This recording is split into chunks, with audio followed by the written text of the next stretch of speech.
এই রাজ্যের বুকে সনাতনীরা যেভাবে আক্রান্ত হয়েছে ঠিক একইভাবে আক্রান্ত হয়েছে মেয়েরা।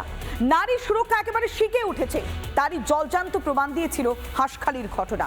সে সময় গোটা বাংলা তোলপাড় হয়ে গিয়েছিল হাঁসখালি গণধর্ষণ কাণ্ডে।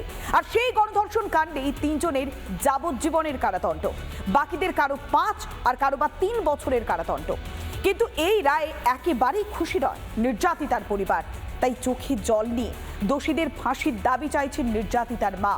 গণধর্ষণের পর দেহ পুড়িয়ে প্রমাণ লোপাট, তারপরেও লাগাতার পরিবারকে হুমকি, তারপরেও 9 জনের মধ্যে মাত্র 3 জনের যাবজ্জীবন। এ কি গুরু পাপী লোকতন্ত্র? এমনটাই মত রাজনৈতিক মহলের।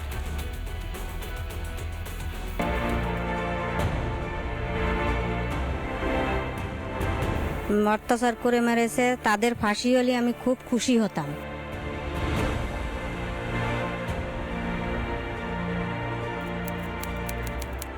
নদিয়ার হাঁসখালিতে নাবালিকাকে জন্মদিনের পার্টিতে ডেকে গণধর্ষণ। সাইকেল নিয়ে গেছিল জন্মদিনে, ও সাইকেল নিয়ে আসতে পারছিল না, এত পরিমাণে নেশা করাইছিল। তারপরে ওরা গাড়িতে এসে রেখে গেল একজন মেয়েটা মেয়ে। ও ফোন করে বলছে যে তাগাদা জ্বালিয়ে 4টের সময় নিয়ে গেল, পোড়াই দে তাগাদা। গণধর্ষণ করে বাড়িতে ফেলে দিয়ে যায়, তারপর মৃত্যুর পর প্রমাণ লোপাটের জন্য তড়ি ঘুরিয়ে পুড়িয়ে দেওয়া হয় দেহ। আর এই নির্মম গণধর্ষণের ঘটনাকে লাভ অ্যাফেয়ার বলে চালিয়ে দিতে চেয়েছিলেন রাজ্যের মহিলা মুখ্যমন্ত্রী মমতা বন্দ্যোপাধ্যায়। আচ্ছা, মেয়ে মারা গেছে নাকি রেপ হয়ে, এটা এনকোয়ারি করেছেন কি? কিন্তু ছেলেটির সাথে মেয়েটির নাকি লাভ অ্যাফেয়ার ছিল, আমি শুনেছি। Is it a fact? DG সাহেব এখানে আছেন। নির্মম পরিণতির পরেও মেয়ের চরিত্র বিশ্লেষণ করায় ক্ষোভে ফেটে পড়লেন সন্তানহারা মা। মুখ্যমন্ত্রী কি আসি দেখে গেছিল যে আমার মেয়ে প্রেগনেন্ট ছিল না কি ছিল? পরে আসলে জাটার বাড়ি দিতাম না। ও যে কথা বলিছে কি করে আর মুখ্যমন্ত্রী আমার সঙ্গে কথা বলবে?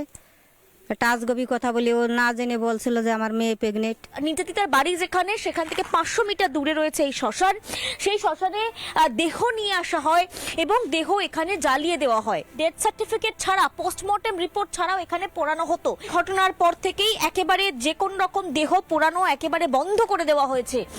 শত চেষ্টা করেও চাপা দেওয়া যায়নি। সিবিআই তদন্তে উঠে এসেছে ঘটনার সত্যতা, ভয়াবহতা। 3.5 বছর পর মামলার রায়দান হলো। আমৃত্যু কারাদণ্ড ব্রজ গয়ালি, প্রভাকর পোদ্দার, রঞ্জিত মল্লিক।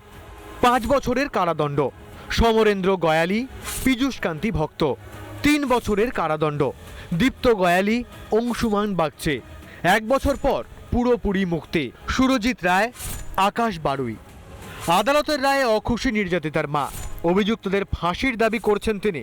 জজ সাহেব যে রায় দিয়েছে আমি একটু অখুশি।